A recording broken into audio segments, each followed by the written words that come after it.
Yes. Is there anything more fitting in the world than Dan Nainan being arrested at a comedy club? Oh, it's like someone is punking me, but it lasted all week. That's what this is like. That's what a joyous thing has happened. Oh, unbelievable. Welcome to the show, everybody. It's the Rob and Joe Show. As you know, we do the show on Skype, and Skype was messing with us tonight. I think Dan, maybe he tried to sabotage the show. He's known, but he couldn't. We persevered. He couldn't do it. We did persevere. Welcome. We're very excited about tonight's show because the man who's been tormenting us and the comedy world for years, and us specifically for the past 3 months, got his just due this past Wednesday, the 25th of September. Of course, we're going to delve totally into the Nainan stuff. We got a hilarious update on the Scott Apple Match.com profile bet, and I have a quick story about how I almost got attacked by a midget at a show Saturday night. Let's just walk you through what happened. Dan, as you know, he's the worst comic of all time. We've been having fun at his expense, and he's been emailing us constantly, pretty much every day for months, telling us. And I started out before pre-show. Dan actually sent us an email, and it said, he says ha ha ha, but it lasts it's like 2 pages long, the ha ha's. It's a very maniacal, weird way to type it. He goes, neither one of you will ever headline the Improv. Now, headlining the Improv for him is getting booked on a charity show where he didn't get paid, right? And you know, he makes $20,000. Getting booked by the charity, not by the club. Right. And then he got booked by the charity. He didn't get booked by the club. The club, of course, won't work him because he's horrible and he's nuts. It's the worst combination of things to be, right? Right. You don't want to be horrible at comedy. Plenty of comics are nuts, but you can't be horrible as well. That won't work. You're unbookable at that point. So even if he wasn't horrible, the DC Improv will never book him because of his past issues with Robert Schimmel and other comics. So my guess is that he can't even walk in there now. That would be my. I mean, even as a fan of someone, right? He's not even let us see a show there. I don't think he can. Okay. Well, it's funny because he emailed us that night. It is funny because we work the DC Improv. They pay us to work there. They don't, but yet he's taking a shot at us about the Improv working there. That's strange. But yeah. I follow the DC Improv on Twitter at DC Improv, and this was this past Wednesday night, the night of this charity event, and they tweeted that this guy Josh Rogan, who I never heard of, some reporter, was live tweeting this event. So I immediately he's a big deal. This guy, he's got like 1 billion Twitter, but he's got actual real Twitter followers. Yes, not like Dan Nainan Twitter followers. He didn't buy his Twitter followers; they actually follow him. They're actually fans of his work. Right, yes. right. Well, his first tweet that I noticed about the show was that Candy Crowley bombed. Now, Candy Crowley is a fairly well-known CNN reporter. She was a moderator for one of the presidential debates, so she's, pretty big deal. And the fact that he mentioned that she bombed excited me because I figure, well, he's telling the truth, which means when he's Dan not goes gonna up there, pull punches, right? Yeah, he's going to say the truth about Dan's awful act. So I'm following this real time, and I'm just hoping that Dan will bomb and this guy will mention it, and I'll retweet the hell out of it.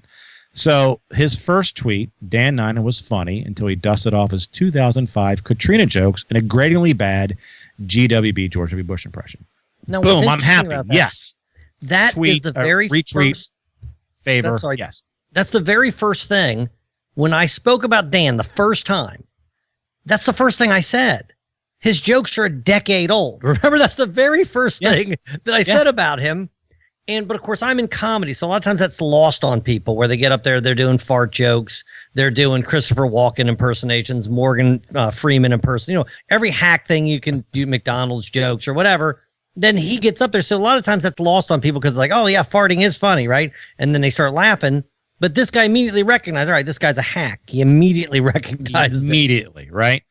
Next tweet, a few minutes later, Dan Nainan makes his umpteenth joke about how Asians can't distinguish between letters L and R, election, erection. We get it. I'm ecstatic now, okay? The night is also mentioned by us on this show. That's the first thing that I said about it. I go, he made 2 jokes about his mother. It's basically a racist joke, but he's allowed to do it because he's Asian, right? But he did the same joke 3 times talking about a donut grazed. I mean, that was the very first thing that I was critical about. Same formula. So at this point, I'm happy that Dan has went up there and he's told his awful jokes, and this guy is mentioning it and making fun of him. Very next tweet, that's when the world changed for us. Dan Nainan just punched me in the face. Not a joke. Holy shit! Are you serious? I'm texting you. Justin Schlegel's texting John me. Muma, Andy Klein. Yeah, texts just flying crazy. back and forth. Right. The very next tweet that he basically that he punched me in the face again. He's being arrested. I mean, it keeps getting better and better and better. I mean, you're right. You almost thought, is this real? And then because it was too good to be true. Because the universe rarely gives you more than you would ever want. But also justice, right? It's like this guy's horrible. Now all of a sudden the world knows. It's so awesome, right? Yes. It's they know, and they know he's crazy. All the things that you really want out of life happen. And I texted you, I can't sleep. And as I was texting that, Justin Schlegel was texting to me that he couldn't sleep. Right. No one could sleep. It was like Christmas Day is what it was like. Listening to the USA Today, the Washington Post. They talked about him on PTI. Like, he's gotten mentions. He wanted to be a national figure, but he wasn't talented enough. No. So he tried to dupe the corporate world into believing he's something that he was not. And now he has the fame that he wanted, but he can't. I mean, can he still work corporate gigs? I mean, they'll know that if they don't laugh at him, he'll punch you in the face. Well, the Washington Post had a column this week where they said who had the worst week in Washington. Meanwhile, government is about to be shut down, and they said Dan Nainan had the worst week in Washington. Yeah, when you're getting the reason that they're hiring a clean comic at a corporate gig because they want no drama. Well, guess what? You know what's worse than saying fuck on stage is punching someone in the audience in the face. That's worse. It's worse by a factor of a lot. Exactly. And what I do love is that he's coming to the defense of people like, for example, Ralph Nader. Like, this guy ran for president. I think he's used to criticism. I don't think you need to go. But is anybody buying that story?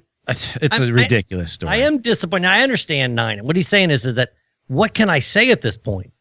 So he has to say, well, I have to be the hero here. How can I do it? I walked off stage. I was such a crybaby that I punched a guy in the face. By the way, no marks. This guy was unaffected by this punch. Okay?